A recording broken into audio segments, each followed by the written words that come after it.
Si je dois être honnête avec vous, je ne suis pas du tout rassuré. À quelques jours de l'un des matchs, voire le match le plus important de ta saison, une prestation pareille ne me rassure pas du tout. Salut à tous les gars, c'est Asial. Aujourd'hui, on se retrouve pour une nouvelle vidéo. On va débriefer ce PSG Nantes, victoire 2-1 du PSG. Heureusement, malgré tout, il y a la victoire, il y a les 3 points parce qu'en Ligue 1, tu n'es pas encore sûr d'être leader et d'aller chercher ce titre. Tu n'as pas encore assez distancé tes concurrents, donc encore heureux tu vas chercher cette victoire à quelques jours d'un match hyper important face à Dortmund où, je le rappelle, si le PSG ne gagne pas ce match, tu as 90% de chance d'aller en Europa League. Pour le moment, on est calme, vous le voyez, comme on essaye de rester mesuré, on essaye de pas trop aller dans la critique négative, on essaye de pas trop attraper la veste de certains joueurs ou de certaines personnes. Mais si jamais là, on va attendre mercredi, je crois que c'est mercredi le Dortmund PSG. Si jamais mercredi il n'y a pas le résultat attendu et que le PSG est reversé en Europa League, je pense qu'on va être un peu plus salé. Donc voilà, on va rentrer tranquillement dans ce débrief. Franchement, j'ai peur, je vous dis la vérité, j'ai peur, je suis pas serein. Là, les jours à venir vont être très stressants, c'est peut-être un mot un peu fort, mais vont être très moyens à appréhender. Et puis on va attendre un petit peu avec avec les genoux qui claquent. Alors peut-être que le soir de ce Dortmund PSG, je vais arriver et finalement je vais être hyper heureux parce qu'il y aura un gros match du PSG, je l'espère. Mais pour le moment, on n'est pas rassuré. Donc on va rentrer dans le débrief. Bien évidemment, avant qu'on y aille, n'hésitez pas à liker, à commenter, à partager, à vous abonner. Ça fait toujours plaisir et ça aide énormément pour le développement de la chaîne. Et puis on y va. Le PSG qui s'est quand même imposé 2-0. On dirait que là, je vais débriefer une défaite. Voilà, si je dois être honnête, vite fait parler de la physionomie du match. Bon, bah le PSG a eu le ballon. Nantes est venu poser un bus sans offense. Bon voilà, ils ont joué très défensif. Ils ont essayé de prendre le PSG en contre-attaque, mais globalement quand même, c'est peut-être le point positif de ce match d'hier, c'est que le PSG a réussi globalement à bien gérer la plupart des contre-attaques nantaises. Il y a peut-être juste à des moments Moses Simon qui a su faire une ou deux petites différences, mais ça a été quand même assez léger. Défensivement, on a été plutôt solide, pas rassurant mais solide face à ce Nantes là. Donc voilà, il n'y a pas grand chose d'autre à dire sur la physionomie de match. On a géré le ballon, on a eu la possession comme d'habitude, enfin comme dans la grande habitude en tout cas en Ligue 1. Ça a été quand même, je trouve, plutôt stérile sur ce match là. Il a manqué certaines choses, il a manqué pas mal de déséquilibre. Heureusement que du coup il y a eu le but de Barcola et même globalement son match. Moi je pense qu'avec ce match là il a quand même gagné sa place. Je pense que c'est ce genre de prestation qui fait qu'il sera titulaire face à Dortmund, et je pense qu'Mbappé jouera 9 et à droite franchement Luis Enrique a l'air plutôt chaud pour envoyer un Lee Kang-in. Peut-être que Colomwani qui a fait une bonne rentrée, qui a été buteur, peut-être qu'envoyer Colomwani serait peut-être un peu mieux. Parce que moi, personnellement, Lee Kang-in, il m'a plutôt déçu sur ce match-là. Alors c'est bien, il a ce côté un petit peu énergie, tu sais, très speed sur les premiers appuis, qui peut te faire le petit crochet, etc. C'est bien, il donne de l'envie. Quand tu le vois, ça se voit qu'il se donne, etc. Même pour faire le pressing et tout. Mais je trouve quand même que c'est encore assez brouillon et que pour le moment, enfin en tout cas là sur ce match là, ça n'a pas trop fait la différence qu'il fallait par rapport de l'autre côté à un Barcola où je trouve ça a plutôt sauté aux yeux. Donc Barcola buteur, 41e minute de jeu, le but est magnifique, 1-2 avec Vitinha, ça fait plaisir, honnêtement ça fait plaisir quand voilà, il a eu une semaine passée très compliquée entre sa rentrée face à Newcastle où bah, il s'est procuré les occasions. Finalement, en soi, il fait une bonne entrée. C'est juste que malheureusement, devant le but, il a énormément gâché. Et que si tu as un Barcola un petit peu plus tueur sur ce match face à Newcastle, peut-être que Barcola il te met doublé, mais facile, en tout cas il a les spots pour. Ensuite, match face au Havre où Donnarumma prend son carton rouge, c'est lui qui est sacrifié, c'est lui qui sort au bout de 10 minutes de jeu.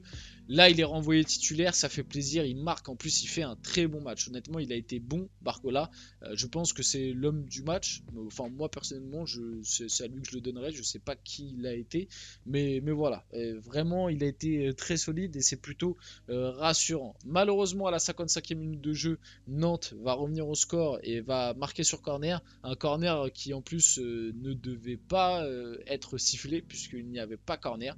Je tiens quand même à le préciser parce que souvent quand ce genre de choses arrive, Pour le PSG, je vois tout le monde sur Twitter s'offusquer, etc. Là, le corner accordé à Nantes, il n'y a jamais corner, hein. C'est sur une frappe de loin de Marcus Coco qui n'est absolument dévié par personne. Je sais pas comment l'arbitre a pu siffler corner, mais bon, bref, on prend le but. J'ai eu très peur. Parce que avant de prendre ce but là, le PSG, je voyais déjà que petit à petit on était en train de lâcher du lest.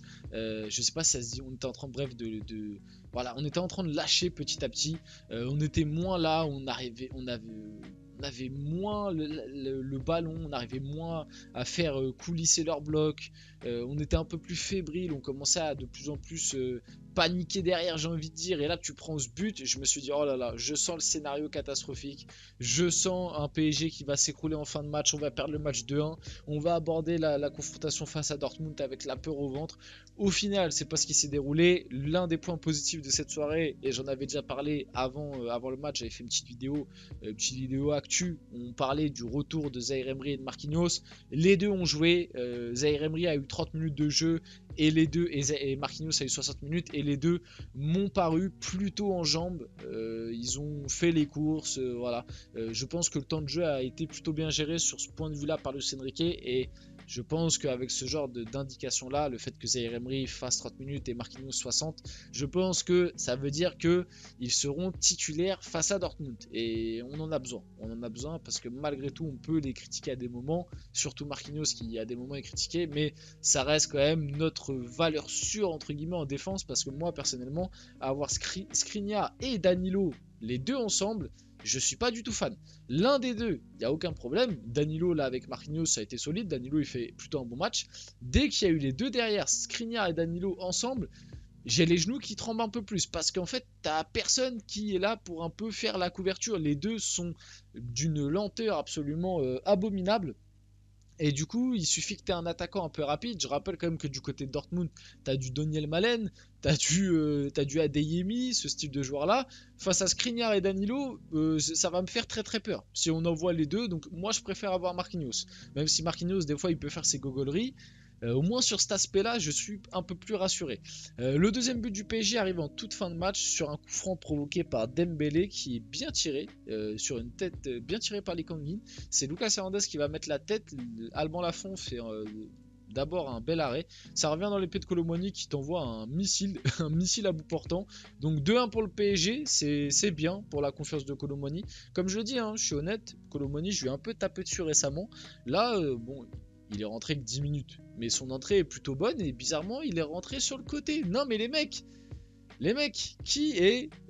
parce que moi, je me rappelle, il y a de cela peut-être un mois ou deux, quand il y avait les débats, oui, Kolo Muani, faut l'utiliser en neuf ou sur un côté, et quasiment tout le monde était unanime pour dire non mais les gars, vous êtes fous, Kolo Muani, son poste c'est numéro 9, faut pas le mettre sur un côté. Vous avez vu son match sur le côté face à Clermont, il a été abominable, et il faut le faire jouer numéro 9 comment ça s'appelle, à Francfort, il jouait numéro 9, etc. Moi les gars, je vous ai toujours dit sur la chaîne, vous pouvez reprendre toutes mes vidéos où je parle de Kolo Muani, je vous ai toujours dit que Kolo Muani c'est plus un joueur de côté qu'un numéro 9.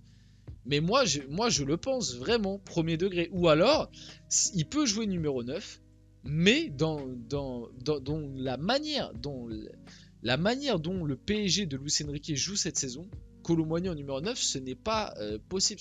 Ça ne matche pas en fait. Parce que Kolo Muani n'a pas cette qualité technique supérieure pour, dans les petits espaces, faire le contrôle, être capable de se retourner, pouvoir jouer en pivot, dos au jeu, etc. Par contre, Kolo Muani, il a cette capacité d'accélération. Il a cette capacité d'élimination en 1 contre 1 si il a l'espace devant lui. Donc sur un côté, moi je pense qu'il serait bien plus utile. Et limite jouer avec Mbappé en 9, c'est un peu mieux. D'ailleurs, bon vite fait du coup Kolo Muani buteur. Votre avis sur le match de Kylian Mbappé? Je vais être un peu tempéré. Le match est mauvais. Mbappé, je vais t'attendre contre Dortmund. Et je te préviens, si contre Dortmund, il n'y a pas le bon match d'Mbappé, je vais taper du poing sur la table. Là, je vais être... Parce que là, le match est horrible.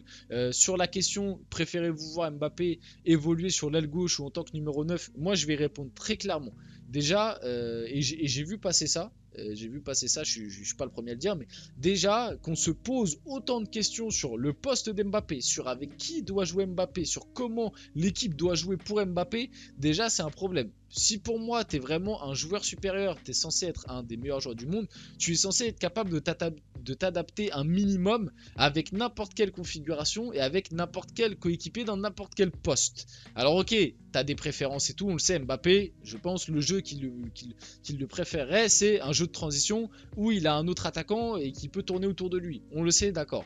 Mais être aussi peu important et à un bon niveau dans le jeu depuis le début de la saison, quand tu t'appelles Kylian Mbappé, je trouve que c'est quand même très inquiétant. Et je vais répondre vite fait à la question pour finir la vidéo. Ailier gauche ou en tant que numéro 9, bah, j'ai envie de te dire que dans les deux postes, dans le jeu, il répond pas présent depuis le début de la saison. Il a joué à gauche en début de saison, c'était pas bon. Il a joué en 9 là très récemment, un peu mieux à des moments, mais là sur ce match face à Nantes, ça a été catastrophique. Donc voilà, on va attendre Dortmund. Je finis la vidéo là-dessus. J'espère que la vidéo vous a plu. Si c'est le cas, n'hésitez pas à liker, commenter, partager et vous abonner. Et on se retrouve très rapidement pour une prochaine vidéo.